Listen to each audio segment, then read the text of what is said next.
Yep. Lions, Jaguars this weekend. Preseason game number 2. And D-Mac, I've noticed a shift with the preseason with the NFL, with preseason games. Again, like, is that because there's one less? There's one less for sure, but I've noticed the importance of them, in particular preseason games, has almost kind of taken a back seat because, like, you look at the Detroit Lions right now, there'll be no Jared Goff again. There'll be a lot of starters out there. D-Mac, have we crossed a bridge with preseason games where with the dual workout, the scrimmage workouts all week, it seems to me like that's the juice now. Well, that's where the work gets done. Yeah, it seems like that's where coaches are turning, and maybe that's the next level because you can get to see what you need to see. And unfortunately for us who are frothing for football, that want to see our best guys, that doesn't seem the way it is. Now, the good thing is that they have open practices where fans can go sometimes, and that might be more of a priority. And then you see the excitement around here, with people that showed up and how loud it was even at practice. Right. We saw the exhibition. But I think I think we're smart enough, even as excited, to look at it and go, okay, so what are we watching then? Right? Oh, okay, so we get to see Teddy Bridgewater, right? That's cool. Right, we get to see Brian Branch again. Can he be consistent in the backfield? Can we see some of these younger guys? Can we see the linebacker crew and Jack Campbell, who needs to get reps? I'm sure that he would be out there. If it's some of the older guys or it's some of the guys that you don't want to burn out, you can see where the plan is. I have no problem when it's sort of laid out. This is the why, whether I agree with it or not. I trust that they're the right guys to making the decisions. So if that's it. Now, I'm not worried about Jared Goff because it's the same thing as we were talking about at the beginning is what do you need to do to be ready to go for game 1? And I trust in him and Ben Johnson and whatever it is, and Mark Brunell, the quarterback's coach, to get the job done, to be 100% prepared. That's a luxury position to be in because he's a veteran guy. Right. Yeah, and it is. It's just that there's just so much less value. And again, when I see the media, they can't get enough of the joint practice. And our people are out there, and the national people are out there, and tweets are flying, and reports are being made, and everybody's discussing it, and all the Lions are killing the Giants. All the Giants, they bounce back here this afternoon. They got back in the mix with it. And then, like, the game for Lions fans, I guess, was cool because of the ending and they won and, like, you're there rooting for the jersey or whatever. But, D-Mac, I'm not going to lie to you, man. Like, for Saturday's game against Jacksonville, they just drove a lot of the excitement I had for it just right into the ground, man. They did, for real. I'm just being honest. No, but then it could for you because you thought they were going to warm the car up and take a few just go around the block They're going to take different laps, though. Yeah. But this could be a luxury, too.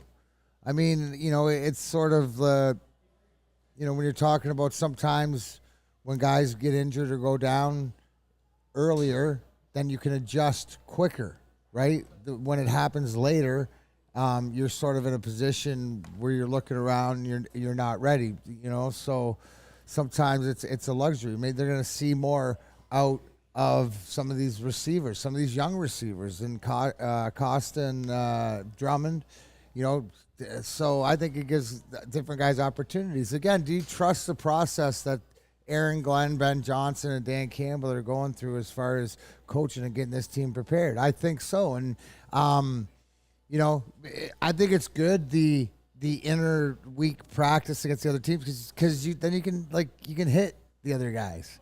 You're not hitting your own guys. That was always the rule, sort of in training camp. If you're going to fight, wait till exhibition. Fight the other guys. Don't fight our own guys. Yeah.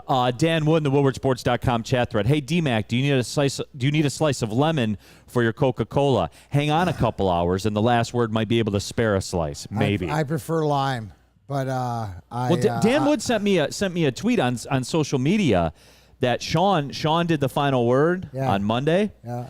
And on camera, they were bringing him water and glasses of ice water. He's royalty.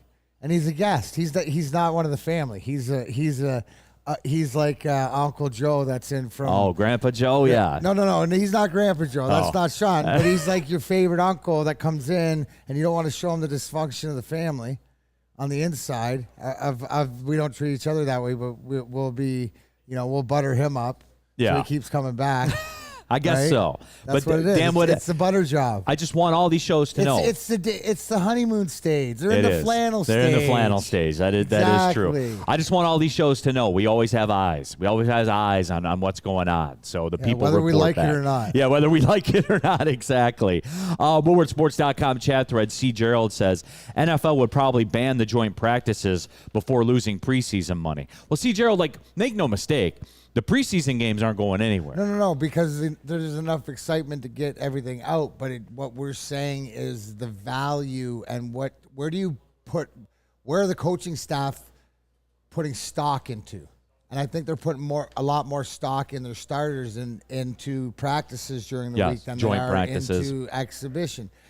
So it's instead of what we're trying to say, Neil, and correct me if I'm wrong, is the fact that just because we're not seeing the starters that we want in the exhibition games doesn't mean they're not getting the reps that they need against opposition that they would usually in an exhibition game, but without the tread. And a lot of times, what's the cool part, right? It's a league that protects the quarterback. A lot of these drills is you can't touch the quarterback, even the other team's quarterback, and you can get the same stuff done. So really, is it smarter on a safety aspect? Probably. Yeah. And see, Gerald, I understand that the preseason games are never going away because as a season ticket holder, to get season tickets, you have to pay for those. You have to pay for them. And you're going to because you want your season tickets. The only reason you say, well, they went from 4 to 3, yeah, but they added another regular season game, so they're still getting the money. Right. They just went, here, right hand, left hand, right hand. Yeah, exactly. So they did the flannel shuffle. Yeah, guys, the preseason games are never going anywhere. And we're going to consume them whether we don't consume them or not because the preseason ticket cost is a cover charge to get into the club for the regular season. And guess what? There's a line, and you're always going to pay it. Absolutely. The quicker we just admit that. Self-awareness, exactly. Motor City Thanos says, I think for the Lions, preseason games are for evaluating the middle to bottom tier guys. And look, I've talked about that with, Hard Knocks, that's kind of my favorite part of Hard Knocks is when somebody gets cut. Not because they get cut, because that's the human experience, right? That's the emotion, all of it. I understand what you're saying, and that's probably true, but I'm just not going to take time out of a Saturday to evaluate that, dude. I'm just not, because hopefully... But you got other things to do. I got other things to do. Some people are... They want to see different things, and it's more important. So right, but hopefully you never see these guys. You know what I'm saying? Right. So you were only going to tune in. You were only going to tune in anyways for a little bit. You just got a little disappointed. It sounds like you want your dessert before you even eat your greens, bro. Brandon Katz, that's not how ticket sales work. People can buy preseason tickets for dirt cheap. Yes, Brandon. On the secondary market, they can. And where does that supply of tickets come from, Brandon? You're trained as a lawyer, man. You know this. Where does that gluttony of supply come from? The season ticket holders who had to buy them. That's the way that works, bro. Up your game, bro. And Catspot, look, man. I have a lot of respect for you. You know that. You have some takes and stuff like that, but that's bad, man.